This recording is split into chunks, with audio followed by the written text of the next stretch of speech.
အားလုံးပဲမင်္ဂလာပါတငယ်ချင်းတို့ KM God Story ကနေပြန်လဲကြိုဆိုလိုက်ပါတယ်ဗျဒီကနေ့ညတငယ်ချင်းတို့ကိုတင်ဆက်ပေးမယ်ဇတ်လန်းလေးကတော့နှစ်တရာကျိန်စားဆိုတဲ့ဖြစ်ရမှန်ဇတ်လန်းလေးကိုပေးနိုင်တင်ဆက်သူကျွန်တော်ဆိုင်းကြီးကတင်ဆက်ပေးမှာပဲဖြစ်ပါတယ်ဗျဒီဇတ်လန်းလေးကတော့တကယ်ဖြစ်ရမှန်ဇတ်လန်းလေးဖြစ်ပြီးတော့အရန်ကိုမှစိတ်ဝင်စားစရာလေးကောင်းပါတယ်ဗျကဲဇတ်လန်းလေးကိုအဆုံးထိကျွန်တော်နဲ့အတူတူလိုက်ပါနားထောင်ပေးဖို့အားလုံးကိုဖိတ်ခေါ်ပါတယ်ဗျဒီကနေ့မှာတော့သုံးပန်လာရွာမှာဖះတည်ရန်ပနက်ရိုက်တယ်ဗျကာလာသားများမှာမြေတူးမြေတဲ့တကဲ့သို့ကြီးရွာသူပြူဖြူကာလာသမီးလေးတွေကလည်းတတက်တအားတစ်ဖက်တစ်လမ်းမှာကူညီအားပြေးကြပါတယ်အဲ့ဒီအထက်မှာတကြီးဦးငွေဆောင်ကအတက်ကြွဆုံးဒီရွာကြီးကရှေးအရင်ကတည်းကရှိခဲ့သောရွာကြီးလို့လေလူတိုင်းကပြောကြတယ်ရွာနဲ့ပတ်သက်၍လေတထောင်တညပုံမြင်တွေအများကြီးရှိခဲ့တယ်ဗျဦးငွေဆောင်မှာအသက်50နာနီးပေမဲ့လေအသားဖြူဖြူအရက်မြင့်မြင့်ခန့်တုံးတန်တုံးလူပြိုကြီးဆိုလဲမမှားဘူးဗျမစွန်လို့လူပြိုကြီးဖြစ်တာတော့မဟုတ်ဘူးဗျစွန်တော့စွန်တယ်တူးတဲ့တော်သားမို့သူကိုယ်တိုင်ကစိတ်မပါသည့်တိုင်မိဘစကားနားထောင်ကအိမ်အောင်ပြုတ်ရန်အချိန်ချင်းစူးစမ်းခဲ့ဘူးတယ်ဗျဒါပေမဲ့လည်းသူနဲ့ပတ်သက်သောသမီးလောင်းတွေကတော့အကြောင်းအမျိုးမျိုးကြောင့်တေဆုံးသူတွေနဲ့တချို့ဆိုယူပါယူသွားကြတယ်ဗျနောက်တော့သူကလူချမ်းတစ်ယောက်ဖြစ်လာက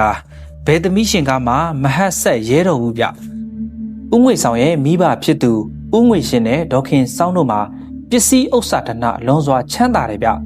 တားကြောသားလာတယောက်မွေးထားပေမဲ့လည်းတားဖြစ်သူရဲ့အတိတ်ကံကြောင့်ရှေ့ရေးမလှမှာကိုလည်းရတမအေးရှာပဲတားစိမ့်နဲ့ပင်ရှေ့ဆင့်နောက်ဆင့်ကွယ်လွန်သွားကြတယ်ဗျခုတော့ဦးငွေဆောင်မှာသူ့ရဲ့တပည့်ကလေးများနဲ့နေထိုင်နေဗျလွန်ခဲ့တဲ့3လခန့်ကဦးငွေဆောင်ရဲ့နေအိမ်ကိုသူတော်စင်တစ်ပါးရောက်လာခဲ့တယ်ဗျသူတော်စင်ကြီးမှာမုတ်စိတ်ကျင်ဆွဲတွေနဲ့အသက်အရွယ်ကြီးရင်လှသောပုံစံရှိပေမဲ့လည်းစူးရှာတောက်ပတဲ့မျက်ဝန်းနဲ့ဖြက်လက်သောအမူအရာကသူတော်စင်ကြီးရဲ့တီလာနဲ့တမာရီကိုဖော်ပြနေလေတယ်သူတော်စင်ကြီးကသူ့ဘဝအတိတ်ကံနဲ့ပတ်သက်၍တခွန်းတဆဟောကြားလာခဲ့တယ်ဗျလူလေးအနေနဲ့ယခုဘဝမဟုတ်ဘူးအရင်ဘဝတွေကလည်းအိမ်ယာထူထောင်ဖို့ကံပါမလာခဲ့ဘူးကွခုလိုစိုးဝါးတဲ့ကံကြမ္မာကိုခံစားလာရတာဘဝတရားရှိတော့မယ်အဲ့ဒီချိန်မှာကိုငွေဆောင်ကတပည့်တော်ရဲ့အတိတ်ဘဝကိုသူတော်စင်ကြီးအနေနဲ့ပြောခွင့်ရှိမယ်ဆိုရင်သိကျင်ပါတယ်ဗျာပြောဖို့မလိုပါဘူးလူလေးရဲ့အတိတ်ဘဝကိုလူလေးကိုယ်တိုင်မြင်လာလိမ့်မယ်လူလေးပါမှလိုက်လို့เสียမလိုဘူးကွသူ့အချိန်နဲ့သူဖြစ်လာပါလိမ့်မယ်လူကလေးရဲ့ဘဝကမဖြောင်ပြူးလောက်ဘူးဒါကြောင့်ကံကြမ္မာအလှည့်အပြောင်းနဲ့လောကဓာတ်ကိုကြံ့ကြံ့ခံဖို့တရားဘာဝနာတွေအားထုတ်ပါကောင်းမှုကုသိုလ်တွေများများလုပ်ပါလူလေးပါလို့ဝေနေရတွေကိုမေတ္တာပို့အမျှဝေပါလူလေးလုံးသမျှဟာလူလေးတယောက်တည်းအတွက်မဟုတ်ဘူးဆိုတာမှတ်သားထားပါကွသူတော်စင်ကြီးမှာမှာကြားပြီးတာနဲ့ညအိပ်ရံပင်ပင့်ဖိတ်တော်လဲညနဲ့တကောင်ကြီးမှာပင်ပျောက်ကွယ်သွားတယ်ဗျခုဆိုရင်9နှစ်တင်းပြည့်ပြီခုဆိုရင်သူပြုခဲ့သောကုစုကောင်းမှုတို့မှာလဲဤ3ပန်လှရွာမှာလက်ညှိုးထိုးမလွဲအောင်ရှိပြီးတော့ဦးငွေဆောင်ကတော့လွန်ခဲ့သောအတိတ်စီကိုအာယုံလွင်မျောနေစင်မှာပဲတကြီးလာပါအောင်ပြို့ဘာကြီးလည်းမသိဘူးဗျမြေချင်းတူးနေရမှာကြွက်ညီတို့ရဲ့အော်တန်ကြောင့်အတွေးအစပြတ်တောက်သွားရတယ်ဥငွေဆောင်မှာရွာသားများဝိုင်းအုံနေသောမြေချင်းစီရောက်သွားပြီးအောင့်ကိုငုံကြည့်တာဟေးတကြီးနီးတူအားလုံးကလည်းတန်တော်ဖြစ်နေကြတယ်ဗျတစ်တာလို့တောင်စုံတစ်ခုကိုတွေ့ရတယ်သူတပည့်ကြွက်ညီကဘယ်လိုလဲတကြီးဆက်တူးရမလားဗျအေးဖះပရဝုံနဲ့ပါနေတော့ဆက်တူးရမှာပေါ့ကွာရွာသားတချို့ကလည်းဖះတရားကြောင့်အဆောင်အရှောက်တွေကရွှေတစ်တာကြီးပေးတယ်ထင်တယ်ဗျနော်တကြီးဦးငွေဆောင်ကကဲဟေ့ဆက်တူးကြတာပေါ့ကွာဘာပဲဖြစ်ဖြစ်ဒီတစ်ခါတော့တကြီးပါကြောင်းကြိုက်လိုက်ပြီးမြေတူးရန်ပေါက်ချုံးကိုကောက်ကင်လိုက်ပါတယ်ရွာသူရွာသားများမှာဝိုင်းအုံကြည့်နေရင်စိတ်လုံရှားနေကြတယ်ဗျတူးရင်နဲ့ပုံပေါ်လာတယ်ဗျအဲ့ဒီပစ္စည်းမှာတစ်တာပုံစံမဟုတ်ပဲကြောက်တလားကြီးပုံစံဖြစ်လာရာမောတာကြောင့်ရောစိတ်လှုပ်ရှားတာကြောင့်ပါအတီးတီချွေးပြန်လာကြတယ်ဗျတချို့သွေးကြောင်သောကာလာသားတွေကလည်းကျင်းနှခမ်းပေါ်ကိုရောက်သွားကြပြီးတကယ်တမ်းရုပ်လုံးပေါ်လာသောပစ္စည်းမှာတစ်တာတစ်ခုမဟုတ်ပဲကြောက်တလားကြီးဖြစ်နေတာမို့ဘာကြီးလည်းမသိဘူးဗျဖွင့်ကြည့်မှသိမယ်ထင်တယ်ရွာသားချို့ကလည်းဟုတ်တယ်ဗျဟုတ်တယ်ဖွင့်ကြည့်ကြမယ်ဗျကြောက်တလားကတော့တော်တော်ကြီးတယ်ဗျအဖုံးကိုအမြင့်တစ်ထွာလောက်ကိုရှိတယ်တာတင်ဆိုသောရွာသားကဘယ်လိုလူတွေကဒီနေရာစိမရှိကမ်းမရှိလာမြုပ်ထားပါလိမ့်ဗျာ ဒီနေရာတင်းချိုင်းရှိတယ်လို့လည်းမကြားဘူးပါဘူးဗျတကြီးကတားတယ်ပါဇက်မတင်ရဘူးကွဒီနေရာကရှိကြတယ်ကရှိခဲ့တာဘယ်နေရာဘာရှိလဲဆိုတာသိနိုင်မလားကွတကြီးငေါက်လိုက်တော့တားတယ်မှငြိမ်ကျသွားတော့လေသူ့စကားကိုထောက်ခံသမားမရှိတာမို့မကျေနပ်လာပြီနာယကကြီးဦးတင်အောင်ကတော့ကဲအဖုံးဖွင့်ကြည့်ရအောင်လေးတော့အတော်လေးမယ်ဂရုတစိုက်ဖွင့်ကြဟိ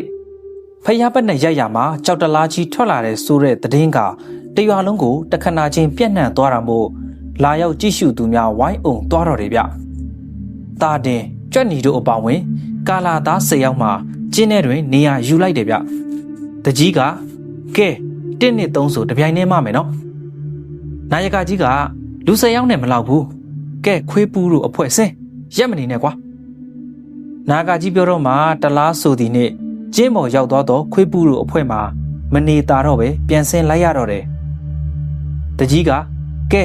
မကြမယ်1 2 3တလားဖုံးစားမာတာနဲ့ကြည်လင်နေတဲ့ကောင်းကင်မှာချက်ချင်းမှိုင်းညို့လာပြီးတော့လျှက်စီးများလက်လာတယ်ဗျတလားဖုံးမှာလူ15ယောက်အားကြောင့်တကြီးကြီးအတန်ဖြစ်ရွေ့လာလေတဲ့ပထမဆုံးခြေထောက်မှာအယိုးစားကိုစမြင်ရတယ်တာတင်မှာတလားအောက်ခြေဘက်မှာနေရယူထားတယ်ဗျအဲ့ဒီချိန်မှာအောက်ခြေဘက်သာကြံသေးတဲ့တလားအဖုံးကတာတင်ဘက်စောင့်ကြလာပြီးတော့ဝုန်းဆိုတဲ့အတန်နဲ့တူတာတင်ရဲ့အားဆိုတဲ့အတန်နဲ့ကြီးကိုကြားလိုက်ရပါတယ်တာတင်နဘေးကရွာသား2ယောက်မှလွတ်သွားတော့လေတာတင်ခြေထောက်တစ်ဖက်မှာ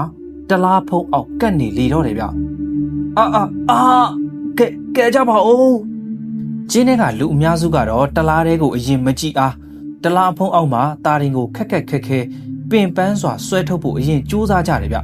တလားဖုံးအောက်မှာပြိနေတဲ့တာရင်ကိုခက်ခဲပြန်လဲဆွဲထုတ်ဖို့အရင်ကြိုးစားရတော့တယ်ဗျတာရင်ကိုဆွဲထုတ်နိုင်တော့လဲခြေထောက်တစ်ချောင်းမှာတွင်ကျိုးသွားလေတော့တယ်ဗျတာရင်အားမြိုင်စေးရုံပို့ရင်နွားလဲစီစဉ်ပြီးတာနဲ့တလားထဲမှာရုပ်လောင်းကိုကြည့်လိုက်ရာမိန်းကလေးတစ်ယောက်ဖြစ်ကြောင်းခံမှန်းရပါတယ်အဝိစားများကတော့ရှေးရင်ခက်ကမင်းသမီးများဝတ်စားထားသလိုဝတ်စားထားတယ်ဗျ။သူးစမ်းတာကတော့တခြားနေရာအလုံးအယိုးစုဖြစ်နေပေမဲ့လေမျက်စိနှလုံးကတက်ရှိထင်ရှားကဲ့သို့စိမ့်တောက်နေတယ်ဗျ။ကြွက်နီကတကြီးအလောင်းကောင်ကြီးကိုကြည့်ရတာတမျိုးပဲဗျ။မျက်လုံးကစိမ့်တောက်နေပြီးတော့အညိုတကြီးနဲ့ကြည့်နေတယ်လို့ပဲဗျ။တကြီးဦးငွေဆောင်မှာကြွက်နီပြောတော့ကြောင့်အလောင်းကောင်ရဲ့မျက်လုံးကိုကြည့်လိုက်ရရင်မထက်တွင်စူးရှသောဝေဒနာတစ်ခုခံစားလိုက်ရတယ်။အဲ့ဒီချိန်မှာဝိုးဆိုပြီးတော့လေပြင်းများတိုက်ခါလေရောမှုပါထန်လာလေတော့တယ်ဗျ။အက်စီလက်ပြီးမိုးချင်းတန်များမှာလဲကြောက်ခမန်းလိလိပဲ။လျက်စီးလက်တိုင်းအလောင်းကောင်ရဲ့ခန္ဓာကိုယ်မှာရွှေငွေကြောက်တံပရိများတို့ကတော့ဝင်းကနေလက်ကနေရွာသားများပြန်ကုန်ကြတော့ကျင်းထဲမှာတလားဖုံးသမားများသာကြံခဲ့တယ်ဗျ။တကြီးပြန်မရတော့မယ်ဗျမိုးတွေအရန်ချိန်နေပြီမိုးတန်လေးတန်နေမှုအော်ပြောရတာကြောင့်လဲပင်းအောင်နာလာတယ်ဗျခွေးဘူးတို့9ယောက်စုမှအလောင်းကောင်ကိုပေါ်မှကြောက်တံပဒများကိုကြည့်ရင်မျက်စိများမှာလောဘရောင်တောက်နေကြတယ်ဗျတကြီးကအေးမိုးချိန်နဲ့ဒီအဖုံးကိုပြန်ဖုံးမှဖြစ်မယ်ကွာတကြီးကခေါင်းမစွာဖြင့်ပြော၍တလားအဖုံးကိုပြန်မစေတယ်အဲ့ဒီချိန်မှာဂျိန်းဆိုတဲ့အတန်ကြီးနဲ့တူမိုးကြိုပစ်ချလိုက်ရာမဝေးတော့အကွာအဝေးမှုထုံကျင်သွားတယ်လို့ခံစားလိုက်ရတယ်။တကြီးဦးငွေဆောင်မှာသူကောင်းမှနေရင်အလုံးတွေအန်ဒီရရှိတာမို့ကဲအလုံးပြန်ကြမယ်။ညနေမိုးဆဲမှာပြန်လာကြမယ်ကွာ။တကြီးပြောစကားကြောင့်ကြွက်နီမှာကျင်းပေါ်ပထမဆုံးဖတ်တက်လိုက်ပါတယ်။မိုးကပို၍ပင်တဲထန်စွာရွာချလာတယ်ဗျ။တကြီးကတော့အိမ်ရောက်တိတိုင်ကြောက်တလားနဲ့အလောင်းကောင်စီပဲစိတ်ရောက်နေတယ်။တာတင်တလောင်းပုံပြီးကြအလောင်းကောင်ကြီးပြောခကြောင်လားတိုက်ဆိုင်ဖြစ်တာလားကြွက်နီပြောတာတော့အလောင်းကောင်ရဲ့မျက်လုံးကအညှိုးနဲ့ကြည့်နေတယ်လို့ပဲတဲ့သူကြည့်တာတော့တနာစရာလို့မြင်နေညနေလောက်ရောက်တော့မိုးကဆဲစာပြုတ်လာတယ်ညနေရောက်တော့ထိုနေရာမှာလူများပြန်လေစုဝေးလာကြတယ်ဗျတလားအဖုံးအားဘယ်လိုပင်ပြန်ဖုံးတော်လဲမရတာမို့ညအိတ်ဆောက်ရန်ကာလာသားလူငယ်များထဲမှာရွေးချယ်လိုက်တယ်ဗျခွေးပူးတို့အဖွဲမှာအတက်ကြွဆုံးကျန်လူများကတော့တိတ်ဆောင်ခြင်းမရတာမို့ခွေးပူးတို့အဖွဲမှာ9ယောက်နဲ့တက်တီကောင်းသောလူငယ်3ယောက်ခေါ်လိုက်ပါတယ်မနက်ဖြန်အစည်းအဝေးကျင်းပပြီးထိုအလောင်းကောင်အားဘယ်လိုလုပ်တဲ့နဲ့ဆိုတာတိုင်ပင်ရမယ် ဥငွေဆောင်မှာအဆောင်ကျသောကင်းသမားများလှဲ့လေကြည့်ရှုစစ်ဆေးလိုက်ပါတယ်ဒီကောင်တွေကင်းဆောင်ဖို့ခေါ်ထားတာအိတ်ဖို့ခေါ်ထားတာကြနေတာပဲကွာအားလုံးကလတိကလမောအိတ်နေကြတယ်နုံနိုးကြကြဆိုလို့ငါတယောက်ပဲရှိတယ်ကောင်းငယ်မှာတော့ကြက်တမုံနှမုံလင်းနေတယ်ဗျသူစဉ်းစားနေရင်တလာနာကတ်လာလိုက်တယ်သူမျက်စိထဲမှာအယိုးစုအစားလှပချောမောသောမိမပြိုလေးတယောက်အသွင်ကိုမြင်လိုက်ရတယ်ဗျမိမပြိုမှာလဲလဲအောင်နေရမှသူ့ဘက်မျက်နှာမူပြီးတဖြည်းဖြည်းလှဲ့လာလေတယ်မောင်ကြီးရုတ်တရက်ခေါ်လိုက်တာမို့သူနှစ်ဘေးနှစ်ပြီးလှဲ့ကြည့်လိုက်မိတယ်သူ့ကိုဘသူခေါ်တာလားဆိုတာကိုသူသိချင်မိတယ်ဗျမောင်ကြီးမဲတင်ကိုမမှတ်မိဘူးလားမဲတင်လေပြောပြောဆိုဆိုလက်ကမ်းပေးလာတာမို့အယောင်ယောင်အမှားမှာသူလှမ်းကင်လိုက်ပါတယ်သူမလက်ကိုဆွဲလိုက်တာနဲ့အသက်50အရွယ်ဦးငွေဆောင်အရွယ်မှခုပုံစံနဲ့ဆက်ဆက်မှုမရှိသောငယ်ရွယ်နှုတ်ပြသောရှေ့ခေအဝတ်အစားများနဲ့ကိုပြန်မြင်လိုက်ရတယ်ဗျတယောက်ထဲတော့မဟုတ်အလွန်တရာနန်းဆန်ချောမောသောကောင်မလေးတယောက်နဲ့မောင်ကြီးမဲတင်တို့ရှေ့ရေးဘယ်လိုတွေးထားတာလဲရင်မောရပါလားနှမရဲ့ရွာနေရွာအာကာဒအညိုးတွေကြမှာမောင်ကြီးတို့အချစ်ကမြေစာပင်ဖြစ်ရမှာလားကွယ်မဲတင်ကပင်းသက်လေးရှိုက်ပြီးတော့ငွေဆောင်ရဲ့ပခုံးထက်မှမိလာလေတယ်ဗျသုံးမှန်လာရွာဆိုတာတကယ်တော့တရွာတည်းပါရွာတောင်ဘက်မြောက်ဘက်စိန်ဝမ်းပွဲရမှာတကြီးနှစ်ယောက်ဖြစ်သွားရတယ်တကြီးနှစ်ယောက်မှလည်းငငယ်ကကျောင်းတော်ကရန်စားတွေကြောင့်ကြီးလာတဲ့အခါမှာမတဲ့သည့်အပြင်အာကာဒတွေပိုများလာခဲ့တယ်ဗျရွာမြောက်ဘက်ချမ်းကလူတွေကရွာတောင်ပိုင်းမသွားရရွာတောင်ဘက်ချမ်းလူတွေကရွာမြောက်ဘက်ပိုင်းမသွားရစသဖြင့်တင်းမာလာခဲ့ကြပါတယ်တနေ့မဲတင်နဲ့ငွေဆောင်တို့နှစ်ဦးချစ်ကြိုက်တာနှစ်ဖက်မိဘတွေတီသွားရာကရမ်းပုံမိကြသလိုဖြစ်သွားတယ်ဗျအညှို့ကြည့်ပြီးစိတ်ကြီးသောမိဘများမှာငွေဆောင်အားပိတ်လောင်ထားသလိုမဲတင်မှလည်းအိမ်ထဲအိမ်ပြင်မထွက်ရအမိန်ချခံလိုက်ရပါတယ်ဒါကိုမကြည့်ရသောအိမ်တော်ထင်းကငွေဆောင်အားတိတ်တဆိတ်လှုပ်ပေးလိုက်လေတော့တယ်ဗျညသည်တိတ်ဆိတ်လို့နေပါတယ်ကောင်းငယ်မှာလည်းကြေရောင်တော်မရှိအဲ့ဒီချိန်မှာလူတစ်ယောက်ကအမောင်ကိုအားကိုပြုတ်ပြီးတော့မဲတင်းအိမ်နာကိုချင်းကပ်လာလေတော့တယ်အိမ်ကခြေတန်းရှိအိမ်မှုမဲတင်းအခန်းရှိရောက်တော့ပြတင်းပေါက်ကိုကြောက်စက်တဲ့ခဲနှစ်ခဲလှမ်းပစ်ပေါက်ရာပြတင်းပေါက်ပွင့်လာလေတော့တယ်မဲတင်းကစောင်းမိုင်းအားပြတင်းပေါက်မှာချပြီးတော့တွေ့ဆင်းလာခဲ့တယ်ဗျငွေဆောင်ကရှော့ဆင်းလာတော့မဲတင်းကိုလှမ်းပွေလိုက်ပါတယ်မောင်ကြီးမဲတင်းတို့ဘယ်သွားကြမလဲမဲတင်းကိုရန်ညိုးအာကာဒတွေနဲ့ဝေးတဲ့ဒီနေရာနဲ့အဝေးဆုံးကိုခေါ်သွားမယ်ကွယ်ခုမဲတင်းဘွားကိုမောင်ကြီးပိုင်သွားပြီမောင်ကြီးခေါ်ရာမဲတင်လိုက်ပါမယ်အဲ့ဒီချိန်မှာအိမ်တအိမ်လုံးမီးတုံများလင်းထိန်သွားတယ်ဗျရက်လိုက်စမ်းမဲတင်ကမောင်ကြီးဘယ်လိုလုပ်မလဲအဘကိုမဲတင်ကြောက်တယ်ငွေဆောင်မှာမဲတင်လက်ကိုတင်းတင်းဆုပ်ကင်လိုက်ပြီးတော့ပြေးရအောင်မဲတင်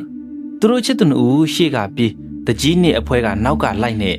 ညမောင်မောင်မှာသွေးပြက်ဖွယ်ကောင်းနေတယ်ဗျမဲတင်အဘတောင်ပိုင်းရွာတကြီးဦးရွှေပမှာမြားတဲ့အား6လန့်ယုံပြစ်လိုက်ရာငွေဆောင်ရဲ့နှလုံးသားတက်တက်ကိုစိုက်ဝင်သွားလေတော့တယ်မောင်ကြီးမဲတင်အော်တန်ကအမောင်တုကိုဖောက်ထွက်သွားပါတယ်မြောက်ဘက်ရွာကငွေဆောင်ပါဦးပန်းဆောင်ပါလေငွေဆောင်ပျောက်သွားတာနဲ့လိုက်ရှာလာလေရာရွာနှစ်ရွာကြားဈေးကြီး100ကုန်းကမှုမှာတားရီအဖြစ်ဆိုးကိုတွေးလိုက်ရတော့တယ်မဲတင်မှာငိုကြွေးနေရမှာချက်ချင်းရက်သွားကငွေဆောင်ရဲ့နောက်ကျောမှာစိုက်နေသောမြားကိုဆွဲနှုတ်ကသူမလေပင်အားထိုးဆိုင်လိုက်ပါတယ်မဲတင်မှာမသိခင်မှာငါသည်ငါချစ်သူကိုအသက်ပေးခဲ့တယ်ငါချစ်သူကလွဲရင်ငါအလောင်းကောင်အားဒီနေရာကရွှေ့သူမြည်သူမဆိုအသေးစိုးနဲ့သေရမည်မဲတင်မှာကြောက်မက်ဖွယ်ကျင်းစာတိုက်ပြီးတော့ငွေဆောင်ဘေးမှာတင်မျက်လုံးကြီးပြူးထွက်သွားကအသက်ပြောက်သွားပါတယ်အဲ့ဒီချိန်မှာနှစ်ဖက်လူကြီးများတတိဝင်လာကသမီးရဲ့အဖြစ်ဆိုးလိုက်တာအဘအပြစ်ပါငွေဆောင်အလောင်းကောင်အားရွာမြောက်ပိုင်းအားယူသွားကမိတကြိုလိုက်ပါတယ်မဲတင်ရဲ့အလောင်းမှာကရွာတဲ့ရွှေ့ရာမိုးကြိုးတွေပစ်ချလျက်စီးတွေလက်ခါရွာသားအချို့မိုးကြိုးပါထိသွားကြတယ်ဗျဥရွှေဘက်မှာသမီးအလောင်းအားရွှေ့မရတာနဲ့နောက်ဆုံးနှောင်းလူတွေအလဲတကူမရွှေ့နိုင်ရဲ့ကြောက်တလားတခုစီစဉ်ကအဲ့ဒီနေရာမှာပဲမြေမြုပ်လိုက်ပါတယ်ဥရွှေဘက်မှာလည်းဒီစိတ်နဲ့ပင်ကွယ်လွန်သွားပါတယ်ဒီကြတဲ့နှစ်ပေါင်းများစွာထိုးအလောင်းကောင်အားတူးဖော်သူမှန်သမျှအကြောင်းမျိုးမျိုးကြောင့်အသေးစိုးနေတည်ကြရတယ်ဗျတကြီး ဦးငွေဆောင်မှာလှုံနိုးခံလိုက်ရတာကြောင့်နိုးလာလေးတယ်ဗျမဲတင်သူ့နှုတ်မှာအတန်ကြောင့်ဘဲကမဲတင်လဲတကြီးရဲ့အားလုံးဒုက္ခရောက်ကုန်ပါပြီဗျာတကြီးကနားမလဲနိုင်စွာကြည့်ပြီးတော့ဘယ်လိုတွေဖြစ်တာလဲကွခွေးပုတို့အဖွဲလီဗျာတကြီးကကြွက်နီစကားမဆုံးခင်အပြေလွာထကြည့်လိုက်ရရုပ်ပြက်ဆင်းပြက်အသက်ပြောက်နေတော့ခွေးပုနဲ့လူလေးယောက်ကိုတွေ့ရတယ်ဗျဟင်းခွေးပုကိုရှာကြဟာခွေးပုကိုရှာတွေးလိုက်တော့လေခွေးပုမှာကြောင်ချောက်ချားတွေပြောပြီးတော့စိတ်တွေမမှန်တော့ဘူးဗျသူတို့ဘွဲညက်နေကြတဲ့ကအလောင်းကောင်ခန္ဓာကိုယ်ကရွှေငွေကြောက်တံပရမများတွေကိုလောဘတက်နေကြတာအားလုံးအိတ်ချိန်မှာလောဘဇော်ကပ်ပြီးတော့အကြံစီကိုအကောင့်ထဲပေါ်ကြရခုတော့မဖြစ်တဲ့နာတွေဖြစ်ကုန်ပြီဗျာသူတို့ဘွဲကညက်နေကြတဲ့ကအလောင်းကောင်ခန္ဓာကိုယ်ကရွှေငွေကြောက်တံပရမများကိုလောဘတက်နေကြတာဗျအားလုံးအိတ်ချိန်မှာလောဘဇော်ကပ်ပြီးတော့အခုအကြံစီကိုအကောင့်ထဲပေါ်ကြတာခုတော့မဖြစ်တဲ့နာဖြစ်ကုန်ရပြီဗျာအလောင်းများအားရွာအပြင်တင်းချိုင်းကိုတဲယူပြီးတော့တကြိုလိုက်ကြတယ်ဗျခွေးပုမှာတရေမကြီးမလာနဲ့အဲ့တလူတွေကြောင်ကြဲတန်းနေအော်နေတယ်ဗျမျိုးစုံအောင်အော်ပြီးတော့အယူတယောက်လိုခုံပေါက်ပြေးလွှားနေတော့တယ်ဗျရွာရှိလူကြီးများကလည်းဒီလောင်းကောင်းကိုဘယ်လိုလုပ်ကြမလဲဗျလူတွေအန်ရရှိလာပြီခုဆိုအမြဲငိမ့်ချမ်းခဲ့တဲ့ကျုပ်တို့ရွာတေပြောက်အပြက်အစည်းတွေရှိလာပြီဗျတကြီးကဒီအလောင်းကောင်ကိုနေရာရွေ့မယ်ဇီဒီဖြစ်အောင်တည်ရမယ်အလောင်းကောင်ပစ္စည်းတွေကိုထာပနာထည့်မယ်အမျှဝေမယ်နာယကကြီးကခတ်တာကဒီအလောင်းနဲ့ပတ်သက်လို့ဘယ်သူမှမလုပ်ရဲတော့ဘူးကျုပ်ဦးဆောင်ပါမယ်ဗျာကျင်းပေါ်ကကူညီပေးရင်ရပါပြီကြောက်တလားကြီးအားကျိုးတွေနဲ့တုံနှောင်ကအပေါ်ဆွဲတင်ရင်စီစဉ်ကြတယ်ဗျတကြီးတယောက်သာကျင်းထဲမှာတကြီးကအလောင်းကောင်နာကတ်သွားရင်းနဲ့မိတ်တင်မောင်ကြီးတာသနာပြုတာကူညီပါကျိန်စာလဲပြည်ချိန်တန်ပါပြီဒီနှစ်တရာလုံးမဲတင်ကိုစောင့်စီမိတဲ့အတွက်မောင်ကြီးကိုခွင့်လွှတ်ပါကိစ္စတွေအလုံးပြီးရင်မောင်ကြီးနဲ့မဲတင်ငိမ့်ချက်တဲ့နေရာလေးမှာအတူတူရှိကြမယ်အလောင်းကောင်ရဲ့မျက်လုံးစီမှာကျလာတော့မျက်ရည်စက်ကိုတကြီးဥငွေဆောင်မှလွှဲရင်ဘသူမှမြင်လိုက်မှာမဟုတ်ပါဘူးတကြီးကအလောင်းကောင်ရဲ့မျက်လုံးကိုမှိတ်လိုက်ပြီးတော့လေပင်မှာမြားတံကိုဆွဲနှုတ်လိုက်ပါတယ်ကဲအလုံးကြောက်တလားကိုတင်မယ်ဝိုင်းဆွဲကြဟိတကြီးရဲ့အော်တန်ကြောင့်ရွာသားများဝိုင်းဆွဲကြရအလောင်းကောင်နဲ့ကြောက်တလားမှကျင်းပေါ်သို့အလွယ်အတကူရောက်ရှိလာခဲ့ပါတယ်အလောင်းအားရွာပြင်တင်းချိုင်းမှာတကြိုပြီးတဲ့နောက်မှာတော့အလောင်းဘေးမှာအုတ်ကူအလို့တစ်ခုကိုတကြီးကထပ်မံစီစဉ်လိုက်ပါတယ်အဲ့ဒီနောက်မှာဖျားပက်နှက်ချပြီးအလောင်းကောင်မှာရွှေငိုလက်ဝတ်ရတနာများထာပနာပြီးတော့နေမအားညမှာဇေဒီတဲလိုက်ကြပါတယ်တလအတွင်းမှာပင်ဇေဒီတော်ကိုဖူးမြော်လိုက်ရတယ်ဗျဇေဒီထီးတော်အပီညမှာပဲတကြီးဥငွေဆောင်မှာဘာယောဂအနာအစာမှမရှိပဲအိယာထဲမှာကွယ်လွန်သွားပါတယ်ကျွတ်နီမှာတကြီးအကြောင်းဆုံးရှင်းပြထားပြီးဖြစ်တာကြောင့်တကြီးအားမဲတင်ပေးအုပ်ကူအလွန်မှာတကြိုလိုက်ပါတယ်တရွာလုံးကဝမ်းနဲ့ယူကျုံမြရှိတော်လဲကျွတ်နီမှာတကြီးအတွက်ဝမ်းသာမိတယ်ဗျခုဆိုတကြီးတို့ချစ်သူနှစ်ယောက်ငိမ့်ချမ်းရမှာပျော်နေလောက်ပါပြီကျွတ်နီမှာအဖိုးကျွတ်နီဖြစ်လာတာနဲ့တိုင်ဒီတစ္ဆာတရားကြီးမားတဲ့လွမ်းမောဖွယ်ရာဇလန်းလေးကိုတထောင်တညပုံမြင်အဖြစ်ကလေးတွေကိုပြောပြနေတော့ဗျာနားထောင်နေတဲ့တငယ်ချင်းများအားလုံးပဲကျွန်တော်ဒီနေ့တင်ဆက်ပေးလိုက်တဲ့နှစ်တရာကျိန်စာဆိုတဲ့